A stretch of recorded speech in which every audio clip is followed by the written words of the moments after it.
పత్తికొండకు చంద్రబాబు నాయుడు నారా లోకేష్ ఎన్నిసార్లు వచ్చినా నా గెలుపు ఆపలేరు. ఇక పత్తికొండ కోటలో 2024లో గెలిచేది తానేనని పత్తికొండ నియోజకవర్గం ఎమ్మెల్యే కంగాటి శ్రీదేవి పేర్కొన్నారు. ఇక శనివారం కర్నూలు జిల్లా మండల కేంద్రమైనటువంటి వెల్దుర్తిలోని ఎంపీడీఓ కార్యాలయంలో ఎదురుగా ఆసరా చెక్కు పంపిణీ కార్యక్రమం వెల్దుర్తి ఐకేపీ ఏపీఎం చంద్రశేఖర్ ఆధ్వర్యంలో నిర్వహించారు. ఈ సందర్భంగా ఈ కార్యక్రమానికి ముఖ్య అతిథిగా నియోజకవర్గం ఎమ్మెల్యే శ్రీదేవి హాజరయ్యారు.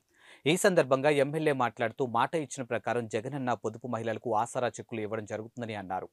రాబోయే ఎన్నికల్లో కూడా తప్పకుండా జగనన్నకు ఓటు వేసి గెలిపించుకుందామని అన్నారు. ఇక పత్తికొండకు చంద్రబాబు నాయుడు నారా లోకేష్ ఎన్నిసార్లు వచ్చినా నా గెలుపును ఎవరూ ఆపలేరని ఎమ్మెల్యే పేర్కొన్నారు. ఈ సందర్భంగా పత్తికొండ నియోజకవర్గం తెలుగుదేశం ఇన్ఛార్జ్ కేఈ శ్యాంబాబుపై తీవ్రస్థాయిలో ఎమ్మెల్యే శ్రీదేవి ధ్వజమెత్తారు. ఈ కార్యక్రమంలో ఎమ్మెల్యే తనయుడు రామ్మోహన్ రెడ్డి, మండల convener Bommana Ravireddy, MPP Bommana Sarala Ravireddy, ZPTC Sunkanna, సర్పంచ్లు ముత్యాల శైలజ, పట్టణ కన్వీనర్ వెంకటనాయుడు, ఎంపీటీసీలు, సర్పంచ్లు, వైసీపీ నాయకులు, పొదుపు మహిళలు తదితరులు పాల్గొన్నారు. మన గౌరవనీయులు పత్తికొండ శాసనసభ్యురాలు మేడం గారికి, వేదిక మీద ఉన్నటువంటి మన ఎంపీపీ గారికి, జెడ్పీటీసీ గారు 2019 నాటికి ఎంతైతే మీ పొదుపులో అప్పు కట్టవలసినటువంటిదో అదంతా 4 విడతలుగా మీరు కట్టవద్దండి. అధికారంలోకి వచ్చిన తర్వాత మీకు అందరికీ కూడా రుణమాఫీ 4 విడతలు చేస్తాననేటువంటి మాటను నిలబెట్టుకోవడం జరిగింది. మరి ఈ రోజు రాష్ట్ర వ్యాప్తంగా పండగ వాతావరణంలో ఈ రోజు 10 లక్షల మహిళలందరూ కూడా వైఎస్ఆర్ ఆసరా పథకం కింద 4వ విడత కార్యక్రమానికి డబ్బులకు వచ్చేసినటువంటి మీకు అందరికీ కూడా మరి ప్రత్యేకమైనటువంటి నమస్కారాలు కూడా తెలియజేసుకుంటున్నాం. అందులో భాగంగానే ఈ రోజు మన శాసనసభ్యురాలు మేడం గారు ముఖ్య అతిథిగా కూడా హాజరయ్యారు. 2వ విడతగా ఎంత వచ్చింది, 3వ విడతగా ఎంత వచ్చింది, 4వ విడత కూడా ఎంత రాబోతుంది అనేటువంటిది కూడా మీ మరో 2 రోజుల పాటు గ్రూప్ సంఘాల మీటింగ్ ఏర్పాటు చేసి ఆ మీటింగ్ అంతేకాకుండా మరి అప్పట్లో మరి మాజీ సీఎం గారు మరి అనేకమైనటువంటి గొప్పలు చెప్పారు. గొప్పలు చెప్పి మీకు రుణమాఫీ చేస్తానన్నాడు. అంతేకాకుండా మీ యొక్క తాళి పొట్లను మరి బ్యాంకులో తాకట్టు పెడితే వాటిని కూడా ఇప్పిస్తా అన్నాడు. మరి అవన్నీ ఏమన్నా ఇప్పించాలా? ఏమి ఇడిపోయలేదు, రుణమాఫీ చేయలేదు. 2014 సంవత్సరంలో ఇచ్చినటువంటి ఎన్నికల వాగ్దానాన్ని కూడా ఏ మాత్రం కూడా నెరవేర్చలేదు. మేలు చేసినటువంటి వ్యక్తి. అంతేకాకుండా మహిళల్లో ఉన్నటువంటి సామాజిక వర్గానికి చెందినటువంటి వారు ఎస్సీ, ఎస్టీ, బీసీ, మైనార్టీ మరి ఓసీ వారికి అందరికీ కూడా కుల మత వర్గ భేదమైనటువంటిది ఎవరికి కూడా ఏమీ కూడా లేకుండా పార్టీలకు అతీతంగా ఈ పార్టీ ఆ పార్టీ అనేటువంటిది ఏమాత్రం కూడా లేకుండా ప్రతి ఒక్కరి కూడా ప్రతి మహిళ కూడా లబ్ధి చేకూర్చాలా. ఎవరికైతే అర్హత ఉందో ఆధార్ కార్డు అర్హత ఎవరికైతే ఉంటుందో వారికి అందరికీ కూడా మరి రుణమాఫీ చేయడం కూడా జరిగిందని కూడా మీకు అందరికీ తెలియజేస్తూ ఉన్నాం. రుణమాఫీ ఏమైందంటే వ్యవసాయం ఏంటన్నదా అంటాడు, మరో పక్క నిరుద్యోగ వృత్తి అంటాడు. మరి నువ్వు నిరుద్యోగ వృత్తి చెప్పి అధికారంలోకి వచ్చిన నిరుద్యోగ వృత్తి అంటే తోపులు పనిచేస్తాయి, ఎక్కువ చేస్తాయంటాడు. మరో పక్క ఇంటింటికో జాబ్ అంటాడు, కనీసం జిల్లాకు ఒక జాబ్ కూడా ఇవ్వలేదు.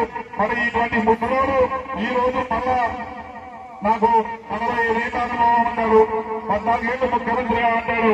ఈ 45 ఏళ్ల అనుభవంలో డాక్టర్ వైఎస్ రాజశేఖర రెడ్డి గారు పెట్టిన ఆరోగ్యశ్రీ లాంటి పథకం ఒక్కటైనా ఆయన 45 ఏళ్ల అనుభవంలో పెట్టారా అని ఆయన అడుగుతున్నాను.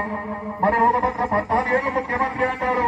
ఈ 14 ఏళ్ల ముఖ్యమంత్రి అనుభవంలో మరి మన ముఖ్యమంత్రి జగన్మోహన్ రెడ్డి గారు ప్రవేశపెట్టిన అమ్మఒడి లాంటి పథకం ఏదైనా ఒక్కటుందా అని నేను అడుగుతున్నాను. మరి మనకి ప్రతి పథకాలు కూడా అందిస్తూనే ఉన్నాడు కాబట్టి ప్రతి ఒక్కరికి కూడా మీకు అందరికీ కూడా తెలుసు. అంతేకాకుండా ఈ రోజు మన గ్రామం ఒక అభివృద్ధి చెందిందంటే కూడా మన ఎమ్మెల్యే మేడం కూడా ప్రతి ఒక్క చాట కూడా ఎక్కడ కూడా వెనకడుగు వేయకోకుండా మరి ఈ రోజు మనకి ఉండి కూడా సీసీ రోడ్లు అయితేనేమి, మరి డ్రైనేజ్ వాటర్ అయితేనేమి, మరి ప్రతి విషయంలో కూడా మరి ఆ రోజుల్లో మరి త్రాగునీటి సమస్య మరి మనకి ఎంతో కూడా ఉండేది. మనకు అందరికీ కూడా తెలుసు. 15 రోజులకు ఒకసారి కూడా మనకి తాగునీరు సరిగా రాదు. అలాంటి సమస్య కూడా తీర్చని వాళ్ళు ఈ రోజు సమస్యలు తీరుస్తారని కూడా మనకు అందరికీ కూడా తెలుసా. కాబట్టి మనమందరం కూడా మన ముఖ్యమంత్రి జగన్మోహన్ రెడ్డి గారిని మరి మన ఎమ్మెల్యే మేడం గారిని మరి ఎంతగానో మరి మనకు ముందుండి ప్రతి సమస్యలు తీర్చినటువంటి వారిని కూడా మరి అత్యధికమైన మరి మెజార్టీతో మరి గెలిపించుకోవాలని చెప్పేసి కూడా మనకందరికీ కూడా అవకాశం ఉందని చెప్పేసి కూడా మరి అవకాశం ఇచ్చిన పెద్దలందరికీ నా యొక్క ధన్యవాదాలు తెలియజేస్తూ ముగించుకుంటున్నాను. గ్రూప్ పేరు హనుమాన్. మా గ్రామీణ సంఘం పేరు హనుమాన్ గ్రూప్. మా మా మా గ్రామీణ సంఘం పేరు హనుమాన్. మా గ్రూప్ పేరు వచ్చేసి సూర్య గ్రూప్. ఇక్కడ ఆసరా అనే డబ్బులతోని ఈ విడతతోని 4 విడతలుగా జరిగింది. 4 విడతలుగా జరిగిన డబ్బులతోని నేను జూట్ బ్యాగ్ల మిషన్ మొదలు పెట్టాను. జూట్ బ్యాగ్ల బిజినెస్ తోని వాటితో నెలకు 10,000 రూపాయలతో లాభం పొందుతున్నాను. వాటితో నా కుటుంబాన్ని నా పిల్లల్ని చక్కగా చదివించుకుంటున్నాను. అలాగే టైలర్ల డబ్బులు కూడా 3 విడతలుగా పడినాయి. అలాగే అమ్మఒడి పథకం కూడా 3 విడతలుగా పడినాయి. ఇన్ని కానుకలు ఇచ్చిన మా జగనన్న గారికి నా ధన్యవాదాలు. మా గ్రూప్ పేరు లలిత. ఆ గ్రూప్ లో నేను ఫస్ట్ లీడర్ని. గత ఎన్నికల్లో జగన్మోహన్ రెడ్డి గారు ఇచ్చిన మాట ప్రకారము మా గ్రూప్ కు వైఎస్ఆర్ ఆసరా 1,60,000 రూపాయలు వచ్చినాయి. అందులో ప్రతి విడత నాకు 4,000 రూపాయలు వచ్చింది. మొత్తం 40,000 రూపాయలు వచ్చినాయి. దీన్ని చీరల్లో పెట్టుబడి పెట్టి నా ఆర్థిక పరిస్థితిని మెరుగుపరుచుకున్నాను. అంతేకాకుండా బ్యాంక్ లోన్ ద్వారా 1,00,000 రూపాయలు వచ్చినాయి. దీన్ని కానీ చీరల్లో పెట్టుబడి పెట్టి నా ఆర్థిక పరిస్థితిని మెరుగుపరుచుకున్నాను. ఇప్పుడు నేను నెలకు 10,000 రూపాయలు సంపాదించుకుంటున్నాను. ఇన్ని విధాలుగా మనల్ని ఆదుకున్న సీఎం జగన్ గారికి నా ధన్యవాదాలు. జై జగన్. గౌరవనీయులైన ఎమ్మెల్యే మేడం గారికి నా నమస్కారములు. ఇక్కడ చేసేటువంటి వేదికను అందించే పెద్దలకు, ఉన్నతాధికారులకు, నా తోటి మహిళలకు నా నమస్కారములు. నా పేరు లక్ష్మీ ప్రసన్న. మాది గణేష్ గ్రామీణ సంఘం అశ్విని పొదుపు గ్రూప్. మాకు వైఎస్ఆర్ ఆసరా 4 విడతలుగాను మొదటి విడత 50,000, రెండో విడత 50,000, మూడో విడత 50,000, నాలుగో విడత 50,000 లబ్ధి పొందినాము. ఇలా వచ్చిన ఆసరా అమౌంట్ను నా యొక్క బట్టల షాప్ కొరకు వినియోగించుకొని నెలకు 20,000 రూపాయల ఆదాయంలో లబ్ధి పొందుతున్నాను.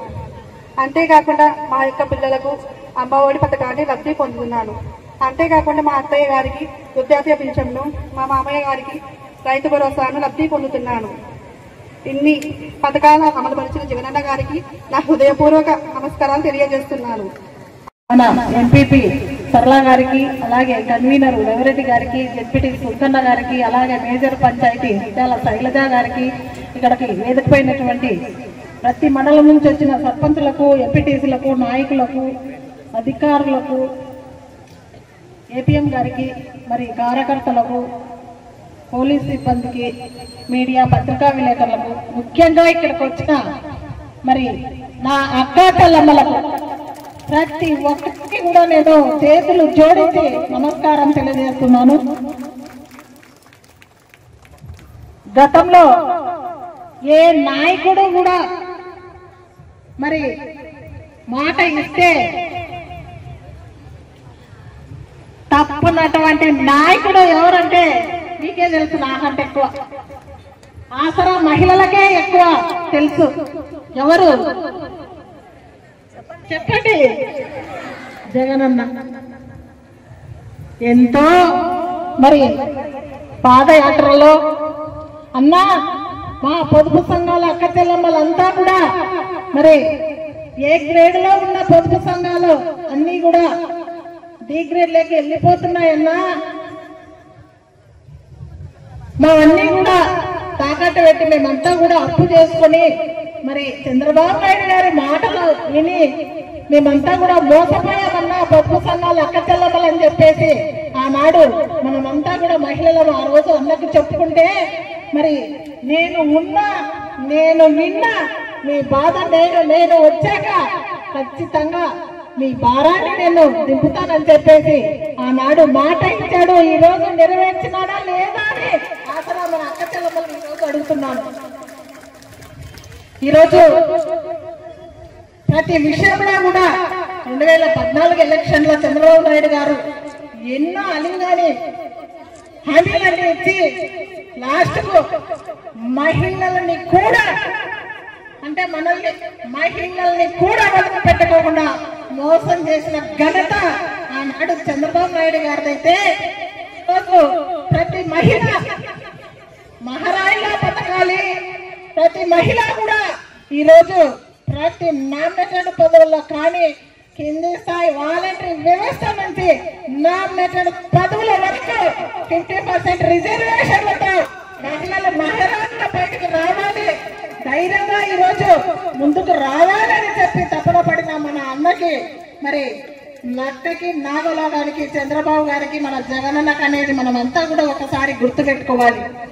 మోసం చేసే ధైర్యం చంద్రబాబు నాయుడు గారిదైతే మహిళలకి ఉత్సాహపరిచి ధైర్యంగా బయటికి రప్పించగలిసిన మహానీయుడు మన జగనన్న అని చెప్పేసి ఈరోజు ఈ సందర్భంగా కూడా తెలియజేస్తున్నా. మన మేజర్ పంచాయతీ ఒక మహిళగా ఈరోజు సర్పంచ్గా ఒక మహిళ ముత్యాల శైలజ ఎస్సీ శైలజ గారు ఈరోజు జగనన్న రిజర్వేషన్ వల్ల ఈరోజు ఒక ఎస్సీ మహిళ కోట కింద ఈరోజు గర్వంగా కూడా ఈరోజు కుర్చీ మీద కూర్చొని ధీటుగా రాణిలాగా కూర్చొని ఎవరు ఈరోజు మన ముత్యాల శైలజ ఈరోజు జగనన్న వల్ల ఈరోజు ఎంపీటీసీలు ఇద్దరు కూడా వెల్దుర్తిలో మహిళల ఈరోజు మహారాణిలాగా అక్కడ కూర్చున్నారు. ఈరోజు ఎంపీపీగా ఈరోజు రిజర్వేషన్ మహిళ మరి సరళ గారు ఈరోజు ఎంపీపీగా మన వెల్దుర్తిలో కూర్చున్నారు. అంతకంటే మీ ముందర మీరు ఇచ్చిన ఆశీర్వాదంతో మీరు ఇచ్చిన దీవెనలతో మైక్ పట్టుకొని మాట్లాడుతున్న మహిళ ఈ ఎమ్మెల్యే శ్రీదేవ్ అనేది ఒకసారి గుర్తు తెచ్చుకోవాలి. ఒక్క మన మండలంలోనే ఇంతమంది మహిళలు మన కళ్ళెదురుగా ఈరోజు ధైర్యంగా పురుషులతో సమానంగా ఈరోజు మహిళలు కూర్చొని మైక్ పట్టుకొని మాట్లాడుతున్నామంటే ఈరోజు మహిళలకు చైతన్యం ఎలా వచ్చింది? అక్కడ నిలబడి పాపం కూర్చోడంటే కూడా కూర్చోకుండా నిలబడ్డారైనా తెల్లమ్మలు ఈరోజు వాళ్ళంతా కూడా ఈరోజు జగనన్న కోసం జగనన్న ఇచ్చిన ఈ పొదుపు సంఘాల అక్క చెల్లెమ్మలకు ఎంతో తెలిసినా సంతోషపడుతున్నారు. ఈరోజు దాదాపుగా మన రాష్ట్రంలో ఓన్లీ మన ఒక్క ఆసరా మహిళల ఎంత తెలిసినా 25,000 కోట్ల 500లకు ఈరోజు ఆసరా ఓన్లీ ఆసరా మహిళలకు మన జగనన్న ఇచ్చిన ఆ రోజు మాట నెరవేర్చినాడు అని చెప్పేసి ఈరోజు నా అక్క చెల్లెమ్మలకంతా కూడా తెలియజేస్తున్నాను. దాదాపుగా మన ఒక్క మండలానికే ఈరోజు 4 కోట్ల పొదుపు సంఘాల అక్క చెల్లెమ్మలకు ఓన్లీ మన వెల్దుర్తి మండలానికి వచ్చిందంటే మరి ఒక్కసారి ఆలోచన చేయండి. మొత్తంగా 4 విడతల్లో 17 కోట్ల ఆసరా కిందకే వచ్చాయా లేదా అని పొదుపు సంఘాల అక్క చెల్లెమ్మలు అడుగుతున్నాయి ఈరోజు. అలాగే మొత్తం 5 మండలాలలో మన నియోజకవర్గం తరఫున దాదాపుగా సుమారుగా 72 కోట్లు ఓన్లీ ఆసరా అక్క చెల్లెమ్మలకే వచ్చాయని చెప్తున్నాను ఈరోజు. ఇలాగా మరి ఒక నియోజక మండలం వైడ్గా అయింది, నియోజకవర్గం వైడ్గా 72 కోట్లతో రాష్ట్రంలో అక్క చెల్లెమ్మలకు అంతా కూడా పొదుపు సంఘాలకి 25,000 కోట్ల 500 ఈరోజు అక్క చెల్లెమ్మలకు వేశాడే. ఇది నిజమా అబద్ధమా అని అడుగుతున్నాను. ఈరోజు ఇదే కాదు, చాలా సుదీర్ఘంగా మన జెడ్పీటీసీ సుందరన్న గారు సుదీర్ఘంగా 40 మినిట్స్ మాట్లాడాడు. ఏకంగా దాంట్లో ఎక్కడ ఎత్తుకో రికార్డ్ చేశారు. మన జెడ్పీటీసీ మాట్లాడాడు. ఏది కూడా తూచా తప్పకుండా మన జగనన్న 4.5 సంవత్సరంలో గతంలో ఏది చెప్పాడో అది చేసిన ఘనత ఎక్కడ కూడా పొరపాటు కాకుండా అనర్గళంగా కూడా మాట్లాడిన ఘనత మరి ఈరోజు ఒక్క జెడ్పీటీసీ మాట్లాడగలిగాడు. చెప్పారు ఎంత చక్కగానో. ఈరోజు మరి ఒక కథ చెప్పాడు. మన కథ కాదది, నిజంగా జరిగిన సంఘటన మన పట్టణ కన్వీనర్ వెంకటనాయుడు గారు చెప్పారు. చాలా చక్కగా కూడా ముసలమ్మ కథ, ముసలమ్మ మాట్లాడిన మాటలు అవ్వతాతలంతా కూడా ఈరోజు పెద్ద కొడుకు జగనన్న అని చెప్పేసి ఈరోజు గర్వంగా కూడా ఈరోజు అవ్వతాతలు అనుకుంటున్నారు. ఎవ్వరు కూడా లేరని చెప్పేసి ఈ సభాసాక్షిగా కూడా తెలియజేస్తున్నాను.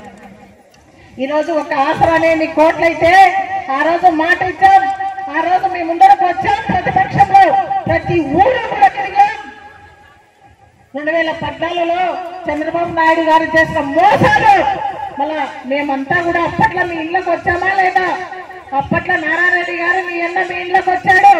తర్వాత మీ అన్న పోయిన తర్వాత కూడా నేను కూడా స్థానంలో మరి మన జగనన్న నిలబెడితే మళ్ళా కూడా రిపీట్ అయ్యి మళ్ళా కూడా భర్త ఇల్లు తలుపు తట్టాడు, భారీగా కూడా మీ ఇంటి ఆడబిడ్డగా కూడా మీ ఇళ్ళకి వచ్చి మరి మేము ఏం చేస్తాం, జగనన్న వస్తే ఏం చేస్తామని ఆనాడు చెప్పాము. ఈ రోజు చేసి చూపించి మళ్ళా కూడా మీ ఇళ్ళ వద్దకు వచ్చామా లేదా అని ఈరోజు నా అక్కచెల్లెమ్మల్ని అడుగుతున్నాను. ఒక అభివృద్ధి చూసుకుంటే ఒక టౌనే చూసుకుందాం. ఈ రోజు గడప గడప ప్రోగ్రామ్ లో దీటుగా మనకి రావడం డబ్బులు 3 సచివాలయాలకి 1,20 లక్షలతో సర్పంచ్ కింద నిధులు, డెప్యూటీస్ కింద నిధులు అన్ని సుమారుగా దాదాపుగా 2 కోట్ల రూపాయలు సిసి రోడ్లు వేసామా లేదని ఈ పట్టణ అక్కచెల్లమ్మలందరినీ కూడా అడుగుతున్నా. డ్రైనేజ్ సమస్య ఉండేది కూడా ఈ రోజు మన అధికారంలో చేసినామా లేదా అని అడుగుతున్నా. 3 సచివాలయాలు, రైతు భరోసాలు, వెల్నెస్ క్లినిక్లు ఇవన్నీ కూడా మన పట్టణంలో ఉన్నాయా అని అడుగుతున్నా. ఇవన్నీ వచ్చాయా లేదా అని అడుగుతున్నా మన గవర్నమెంట్ లో. ఇదంతా కూడా డెవలప్మెంట్ కాదా అని అడుగుతున్నా. అక్కచెల్లమ్మలకు పట్టాల విషయంలో అయితేనేమి, ఇండ్ల విషయంలో అయితేనేమి, ఇంటింటి కొలాయి విషయంలో అయితేనేమి మన హయాంలో వచ్చాయా లేదా? ఇంటి సమస్య ఇదే దృష్టికి ఇచ్చారు ఎలక్షన్ల కంటే ముందు. ఈ రోజు అది నెరవేర్చామా లేదా అని అక్కచెల్లమ్మలను ఈ రోజు అడుగుతున్నాను. ఈ రోజు ఒక్క టౌన్ లోనే కాకుండా ఇంకా వెల్లుర్తి మండలం అంతా చూసుకుంటే ఎప్పుడూ లేని విధంగా పేరాంల రోడ్ అయితేనేమి, శ్రీరంగపురం రోడ్ అయితేనేమి, ఎల్కొట్టాల రోడ్ అయితేనేమి ఇవన్నీ కూడా అభివృద్ధి కాదా అంటున్నా. అదే కాక ఇంకా మొన్ననే మనము మన ఫైనాన్స్ మినిస్టర్ ని పిలుచుకొని 30 పడకల హాస్పిటల్, ఆరోగ్యమే మహాభాగ్యం. ఈ రోజు ఆరోగ్యం బాగుంటేనే మాట్లాడగలుగుతున్నా. ఆరోగ్యం బాగాలేకుంటే నేను మీ ముందర వచ్చి సంతోషంతో మాట్లాడగలుగుతామా? మీ అందరికీ హెల్తీగా ఉంటేనే ఇక్కడ వరకు వచ్చారు. ఆరోగ్యమే అనేది లేకుంటే ఈ సంతోషాన్ని మనం పంచుకోగలుగుతామా అంటున్నా. అందుకే ఆరోగ్యమే మహాభాగ్యం అని చెప్పేసి జగనన్న ఎప్పుడు లేని విధంగా పెద్ద పెద్ద పోస్టులు, పెద్ద పెద్ద మినిస్టర్లు ఇప్పించుకున్నారు. ఏనాడైనా ఆరోగ్య వ్యవస్థపై దృష్టి పెట్టారా అని అడుగుతున్నా. 12 కోట్ల ఈరోజు గుర్తించాడని చెప్పేసి ఈరోజు అడుగుతున్నాం. ఈరోజు ఇంకా చెప్పుకుంటూ పోతే చాలా ఉన్నాయి. ఇంత అభివృద్ధి చూసి పచ్చ కబర్లకు పచ్చగా కనిపిస్తాయట కళ్ళన్నీ. ఈరోజు ప్రతిపక్షం వాళ్ళు మాట్లాడుతున్నారు, ఎలక్షన్ ముందర సంక్రాంతి పండుగ జనవరిలో వస్తే ఒక్కసారి సంవత్సరానికి ఒకసారి డూడూ బస్ మండలం వస్తారు కదా, అలాగా ఎలక్షన్ల ముందర 2 నెలల ముందర వచ్చి అభివృద్ధి శూన్యం జగనన్న పీరియడ్ లోనే అంటూ మాట్లాడుతున్నారు. సంక్షేమ పథకాలు ఎక్కడా అని అడుగుతున్నారు. చెప్తున్నా ఈరోజు ప్రతిపక్షానికి సంక్షేమ పథకాలు ఎక్కడా అని అడుగుతున్నారు కదా. వినపడుతుంటాయి మీకు నేను అనే మాటలు.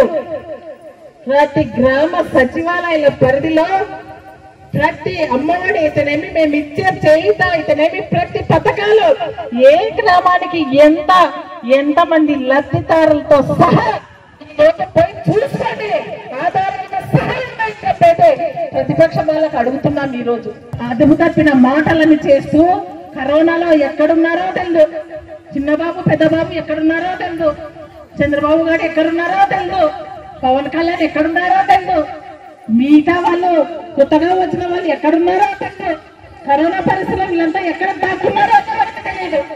అప్పుడు ఎవరయ్యా ప్రజల్ని ఆదుకునేది? ఆరోగ్యాన్ని నా రాష్ట్ర ప్రజలు ఎక్కడా కూడా ఇబ్బంది పడకూడదని మన రాష్ట్ర ముఖ్యమంత్రి మన జగనన్న కరోనా కూడా భయపడకుండా బయటికి వచ్చి హాస్పిటల్ చుట్టూ తిరిగి ఆరోగ్యాన్ని అందించడా లేదా? అప్పుడు మీకు ప్రజలు కనపడలేదా అని అడుగుతుందా? వాళ్ళు పొరక పట్టుకోవాలి వాళ్ళు వచ్చారంటే. ఎందుకంటే ఆ ముందు వరుసలో ఆసరా మహిళలే ఉండాలి.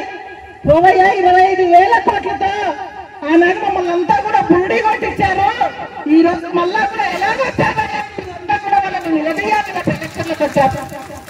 రుణమాఫీ అనేది ఎక్కడ చేశారని రుణమాఫీ మళ్ళా కూడా మోసానికి వచ్చారు. 2 నెలల ఎలక్షన్లు ఉన్నాగా గత పరిపాలనలో మా ఎమ్మెల్యేనే ఊరు తిరిగింది.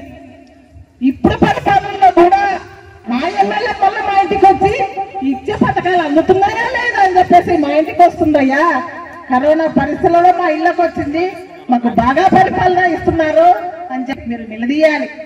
వాలంటీర్ వ్యవస్థ మతికి రాలే, సచివాలయాలు మతికి రాలే, రైతు భరోసాలు మతికి రాలే, వెల్నెస్ సెంటర్లు మతికి రాలే, ఆరోగ్య వ్యవస్థ మతికి రాలే. ఈ రోజు జగనన్న అన్ని పెట్టిన తర్వాత ఆనాడు పేదలందరికీ కూడా జగనన్న ఈ పథకాలు ఇస్తుంటే శ్రీలంక చేస్తున్నాడు జగన్మోహన్ రెడ్డి అని చెప్పేసి మన పేదవాళ్ళందరికీ కూడా డైరెక్ట్ గా అకౌంట్ లో పడే చూసి ఓట్లేక మరి వాళ్ళలాగా జన్మభూమి కమిటీలు పెట్టి వాళ్ళ నాయకులు కార్యకర్తలు వాళ్ళు వాళ్ళ వరకే తినేవాళ్ళు. ఈ రోజు మన జగనన్న ఏం చేస్తున్నాడు? ఎక్కడ మన నాయకులు ఎక్కడా లేరు, మన కార్యకర్తలు ఎక్కడా లేరు. సచివాలయ వ్యవస్థ ద్వారా అక్కడ బటన్ నొక్కితే ఇక్కడ మహిళల విధంగా రూపొందించుకున్నారు. ముఖ్యమంత్రి చంద్రబాబు నాయుడు గారికి ఈ రోజు ఆ రోజు మరి రాష్ట్రానికి ఏం చేయాలని చెప్పేసి తెలియలేదా?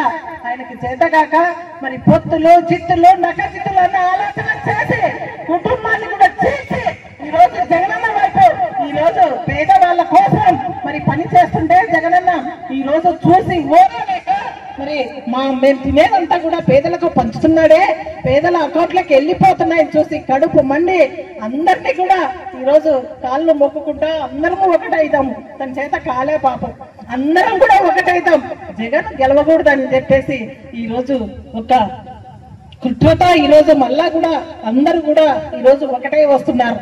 మనల్ని నమ్ముకొని ఈ రోజు ప్రజలకు మంచి చేశానా లేదా అక్క చెల్లెమ్మలు ఒక్కసారి ఆలోచించాలని చెప్పేసి మన పైన నమ్మకంతో ఈ రోజు సిగ్గులుగా పేదల గురించి పేదల ఆరోగ్యాన్ని గురించి ఈ రోజు ఇన్ని బాటలు వేస్తున్నాడు.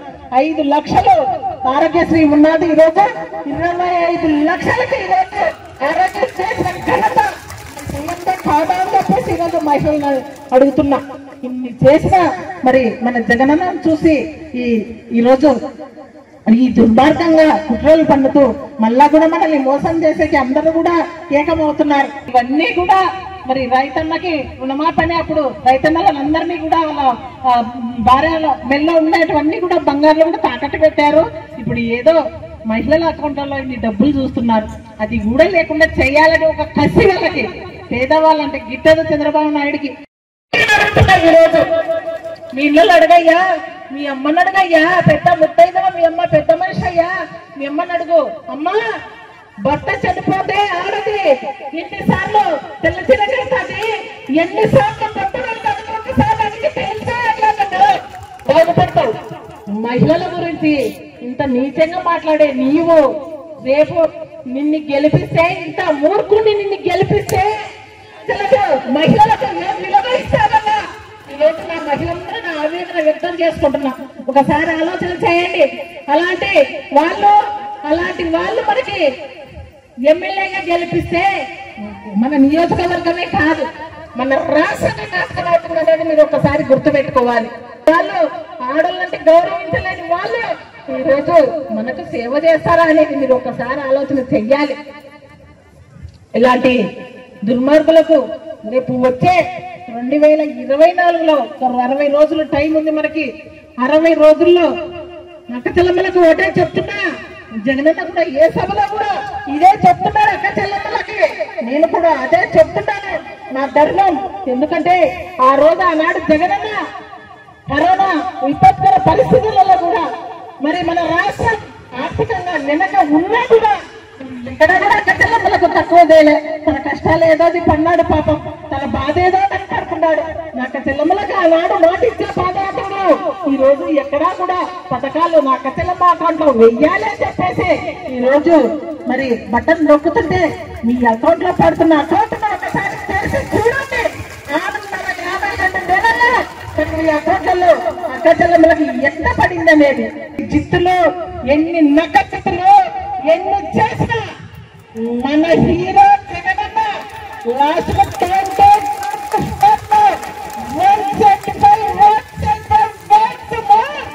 మరి అని చెప్పేసి అలాగే పత్తికొండ కూడా నా మీద నమ్మకంతో మీ అన్న నారాయణ రెడ్డి అన్న భారీగా అన్ని గడపగా ఆడపడుచుగా చూశారు.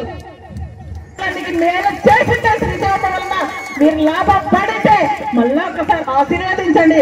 మీ వద్దకు వస్తా, మళ్ళీ మీ బిడ్డను ఆశీర్వదించండి, మీ అక్కని మీ చెల్లిని మీ ఆడబిడ్డను ఆశీర్వదించండి అని చెప్పేసి మళ్ళా కూడా వస్తాను. నన్ను దీవించండి, మీ దీవెన కానీ పేదవాళ్ళకు చేసే సేవలు మరి ఎప్పటికీ మీ వెంట ఉంటానని చెప్పేసి మళ్ళీ ఒక్కసారి అవకాశం ఇవ్వండి మిమ్మల్ని వేడుకుంటూ. నిన్న అన్న మనకి 52 నెలల నుంచి 4 సార్లు చేయితకు, 4 సార్లు అమ్మఒడికి, 4 సార్లు ఆసరాకి, 4 ప్రతి ఒక్క పథకం చూసుకోండి. ఒత్తి ఒత్తి ఒత్తి ఎన్నిసార్లు అన్న బటన్ నొక్కాడు. మీరు 2 సార్లు ఫ్యాన్ కు బటన్ నొక్కండి చాలు. రిపీట్ అవుతామని చెప్పేసి ఎంపీకి ఒకటి ఫ్యాన్ గుర్తు, ఎమ్మెల్యేకు ఒక ఫ్యాన్ గుర్తుకు మరొకటి అని చెప్పేసి మహిళకి నా అక్క చెల్లమ్మలందరికీ కూడా మనకు జగనన్న నుంచి మన అకౌంట్ ఎంత పడింది డబ్బు ఒకసారి మీ అకౌంట్ నెంబర్ తీసుకొని ఒకసారి చూసుకొని ఆ కృతజ్ఞతగా మరి ప్రతిపక్షం వాళ్ళు పచ్చపాటి వాళ్ళు ఎన్ని చెప్పినా కూడా తూచా పక్కకు పెట్టేసి వాళ్ళు డబ్బులు ఇస్తే తీసుకోండి. ఎందుకంటే ధనవంతులు మీరు ఇచ్చిన సంపదే వాళ్ళకి ఎంతమంది ఎన్నిసార్లు ఎమ్మెల్యేలు అయ్యారు, ఎన్నిసార్లు మినిస్టర్లు అయ్యారు. మరి వాళ్ళ డబ్బులన్నీ ఈరోజు అది కూడా చెప్పడం మర్చిపోయినా. ఆయన అంటాడు శ్యాంబాబు ఎమ్మెల్యే చాలా డబ్బులు సంపాదించిందట, మా ఇంట్లో బీరువా నిండా డబ్బులు ఉన్నాయి, నాకు బీరువానే లేదు, కావాలంటే ఆయన కూడా వచ్చి చూసుకోవచ్చు. నా బీరువా నిండా డబ్బులు ఉన్నాయట. ఒక్కసారి ఎమ్మెల్యే అయినా నాకు ఒక బీరువా నిండా డబ్బులు వస్తే వాళ్ళు ఎన్నిసార్లు అయ్యారు, ఎన్నిసార్లు డబ్బులు అయ్యారు, వాళ్ళ ఇంట్లో ఎన్ని డబ్బాలు ఎన్నిసార్లు కదా లక్షణాలు ఆమె. మీరు ఏం చేస్తారో గవర్నమెంట్ వస్తే ఏం చేస్తారో చెప్పుకొని పాదయాత్ర చేయాలి ప్రజలకు. మరి ఏం చేస్తారో చెప్పుకోవాలి. కానీ ప్రతి ఊరుకు వచ్చి మన పత్తికొండకే 3 సార్లు వచ్చారు. తన కొడుకు వచ్చే లోకేష్ బాబు 2 సార్లు తండ్రి వచ్చారు. అంటే దాని మీనింగ్ ఏంది, దాని అర్థం ఏమి మీకే తెలిసి ఉంటుంది. పత్తికొండ ఓడిపోతున్నామని తెలిసిపోయింది వాళ్ళకి. పత్తికొండ మళ్ళా కూడా 2024లో పత్తికొండ మేము ఓడిపోతున్నామని చంద్రబాబు నాయుడు గారికి తెలిసిపోయింది. అందుకనే మీద మీద మీద మీద మరి మన పత్తికొండకే వస్తున్నాడు. సుమారుగా మన ఉమ్మడి జిల్లా కాకుండా ఓన్లీ మన కర్నూలు జిల్లాలోనే 7 కాన్స్టిట్యున్సీలు ఉన్నాయి. ఎక్కడా వెళ్ళాడు. కొడుకు వచ్చినా పత్తికొండ అంటాడు, తండ్రి వచ్చినా పత్తికొండ అంటాడు. ఇంకా శ్యాంబాబు గారికి చెమటలు పట్టి శ్రీదేవం అంటే దడ పుట్టుకొని ఈరోజు మంత్రి వాళ్ళ ఇంతకుముందు మాజీ ముఖ్యమంత్రిని కూడా పిలుచుకొని మళ్ళా మన నియోజకవర్గం ప్రజలు కాక 7 కాన్స్టిట్యున్సీ అంటే 7 నియోజకవర్గాల జనాలందరినీ కుప్ప చేసి మాట్లాడిస్తున్నాడు. అయ్యా నువ్వు 7 కాన్స్టిట్యున్సీ కాదు, రాష్ట్రం అంతా కూడా పత్తికొండలు పెట్టి మీటింగ్ జరిపినా మీ చేత కాదు. నా జనాలు మా అక్క చెల్లెలు ఉన్నంత వరకు శ్రీదేవమ్మను ఓడించడానికి, జగనన్నను ఓడించడానికి మీ చేత కాదు అని చెప్పేసి ఈరోజు చెప్తున్నా. ఎందుకంటే మంచి చేసి ప్రజలకు ఏం కావాలో ఏం చేయాలో నేను కూడా ఒక రైతు బిడ్డని ఈరోజు దుర్మార్గంగా ఒకటి చెప్తున్నాడు చంద్రబాబు నాయుడు గారు. 3 సార్లు ముఖ్యమంత్రి అయినా అలాగా మాట్లాడచ్చా? 68 చెరువులంట 70% నేను చేశాను, మళ్ళా కూడా నేను ముఖ్యమంత్రి అయితే ఇనాగ్రేషన్ చేస్తాడంట. ఏమన్నా చెప్పుకోవడానికి అర్థం ఉంది అని అడుగుతున్నా. 70% వాళ్ళ హయాంలో చేస్తే చెరువులకు నీళ్ళు ఎందుకు ఇయ్యలేదని చెప్పేసి ఒకసారి ఆలోచన చేసినాడా? వాళ్ళు స్క్రిప్ట్ ఇస్తే చదివేదైనా. 3 సార్లు ముఖ్యమంత్రి అయిన చంద్రబాబు నాయుడు గారు దుర్మార్గంగా అలాగా ఇంకా ఏం పడితే మాట్లాడుతూ పోతుంటారు. ఈ మళ్ళీ ఇనాగ్రేషన్ చేస్తారు. ఆల్రెడీ మన సీఎం కృష్ణగిరికి వచ్చి ఆల్రెడీ మొన్న నవంబర్లో ఆల్రెడీ మరి ఇనాగ్రేషన్ చేసి వెళ్ళాడు. చాలా మంది మన వెదుర్తి మండలంలో చాలా చెరువులకు కూడా నేను కూడా పూజ చేసి రావడం జరిగింది. సూర్యాపల్లి నిండింది, బోగోలు నిండింది. ఇవన్నీ కూడా నిండడం చెరువులో నీళ్లు కాదా అని అడుగుతున్నా. ఒక రెవెన్యూ మినిస్టర్గా ఉండి కూడా మీ నాయన శ్యాంబాబు గారు ఏం చేశారయ్యా? ఒక రెవెన్యూ డివిజన్ చేసుకోలేకపోయారు పత్తికొండని. ఒక సబ్ డివిజన్ లేదు మీ పత్తికొండకి అప్పుడు మీ హయాంలో. ఈరోజు మేము ఇచ్చిన హామీలు పత్తికొండకి ఈరోజు మీరు డిబేట్కి ఎప్పుడు వచ్చినా సరే మీ హయాంలో మీరేం చేశారో మా హయాం చేసి చూపించదా అనేది ఖచ్చితంగా మీరు ఎప్పుడు వస్తారని అడుగుతున్నా. ఈరోజు నేను చెప్తాను ఆ రోజు జనం మధ్యలో. ఈరోజు ఒక మహిళా ఎమ్మెల్యే గురించి ఒక మాట అన్నాడు అన్నట్టు, బీసీలు మనం వస్తేనే బీసీలు ఎదిగేదంట. అయితే అలా 2 నెలలు ఎలక్షన్ ఉన్నాగా నీకు గుర్తొచ్చిందే శ్యాంబాబు అని అడుగుతున్నా. ఇంతకుముందు ఎక్కడ పోయింది నీ బీసీ? ఆ రోజు మరి నువ్వు బీసీలోకి వచ్చినప్పుడు మీ పిన్నమ్మ కావాలో పెద్దమ్మ కావాలో మీ వాళ్ళకే ఎందుకు ఇచ్చుకుంటున్నాయా ఎంపీపీని? అదే బీసీలలో లేరా శ్రీనిమడలలో వాళ్ళకి ఇవ్వాల్సింది? ఆ రోజు ఎక్కడ పోయిందయ్యా మీ మైండ్ అని చెప్పేసి ఈరోజు అడుగుతున్నా. ఏదో మీ నాయనకు గిఫ్ట్ ఇవ్వాలంటే ఎమ్మెల్యే వాళ్ళ నాయనకు గిఫ్ట్ ఇవ్వాలంటే ఈయన గెలిచి గిఫ్ట్ కోసం ఈరోజు మళ్ళీ మన దగ్గరకు వస్తున్నాడు. అబద్ధాల హామీలన్నీ బాబు శక్తి భవిష్యత్తు గ్యారెంటీ అని ఈరోజు అడుగుతున్నా. ఆయన ఒక మాట మాట్లాడాడు ఒక ఎమ్మెల్యే మహిళ గురించి. మన భారత సమాజంలో మన భారత సంస్కృతి ఆచారాల ప్రకారం 2 సార్లు మనము ఒక్కసారి తల దించుతాం. ఎప్పుడు భర్త తాళి కట్టినప్పుడు తల ఉంచుతాం. బొట్టు ఎప్పుడు తుడుపుతాం? మన భర్త ఆయుష్ లేని మరణించినప్పుడు మన బొట్టు తుడుపుతాం. అది మన భారతీయుల సంస్కృతి ఆచారం. మాట్లాడతాం ఇన్ని సభలు చేశా నేను 52 నెలల నుంచి. ఏనాడు మీ గురించి కానీ మీ వ్యక్తిగత గురించి కానీ నేను మాట్లాడాల.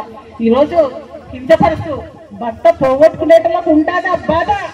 ఆ ఇంట్లో పోగొట్టుకునేటలకు ఉంటాదా? యజమాని పోగొడితే ఆ యజమాని పోగొట్టుకుంటా ఉంటాదా బాధ? ఇంట్లో పోతే తెలుస్తుందా బాధ? పచ్చసీన కట్టిస్తావు, ఎన్నిసార్లు బొట్టు చుడుపుతావు? రెచ్చగొట్టద్దు. సీన్ రిపీట్ అయితే 2.5 చూస్తాను. హెచ్చరిక చేస్తున్నా. ఎప్పుడు నా గురించి కానీ వ్యక్తిగత గురించి మాట్లాడామంటే ఖబర్దార్ జాగ్రత్త. చూస్తున్నావా నా కథలమ్మలు ఎలా ఉన్నారో ఆవేశం మీద నీ గురించి. ఒక్క మహిళ గురించి మాట్లాడామంటే ఇంతమంది మహిళలు ఉన్నారు. ఒక్క మహిళ కింద అనేది మర్చిపోతున్నావు. జాగ్రత్త మాట్లాడు మహిళల గురించి. పురుషులకు ఎన్ని ఓటు ఉందో అంతకంటే ఎక్కువ మహిళల ఓటు ఎక్కువ శాతం ఉందో లేదో మర్చిపోతున్నావు. మహిళలంటే ఒంటికి కుందేలనుకున్నారేమో లేవో నీ చంద్రబాబు నాయుడు గారు. అదే మహిళలు అంటున్నావు. నువ్వు జైలు పోతే చంద్రబాబు నీ భార్యను పంపిస్తుంది. మహిళ అనేది నీకు కూడా అవసరం పడింది. నీ భార్య అనేది నీకు అవసరం పడింది. మహిళలంటే తక్కువ అంచనా కాదు. మహిళలే మహిళానులు.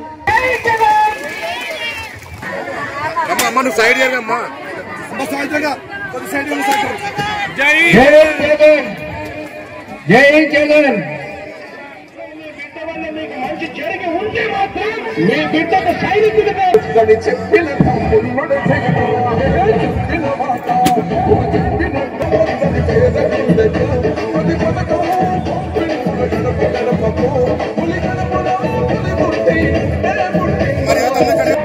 దేశానికి పరిచయం చేస్తా ఉన్నాం. ఈ 4 సంవత్సరాల కాలంలోనే ఏదైనా మా అన్నదాంట్లో 4 శిల్పత్తులు ఈరోజు వేగంగా జరుగుతా ఉండేది కూడా మీరు ఇట్లా జరగండి.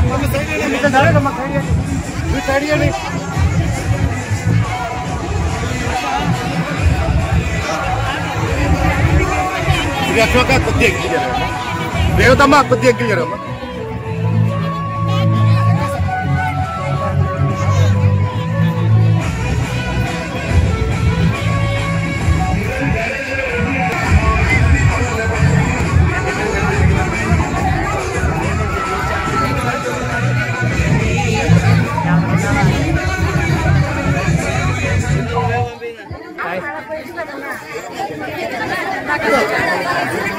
అమ్మా మీరు కొద్దిగా గ్యాప్ ఇచ్చి తీసుకోండి. అదా లక్ష్మీదేవి అక్క నువ్వు ఇతావుకి రాదమ్మా పక్కకి రా.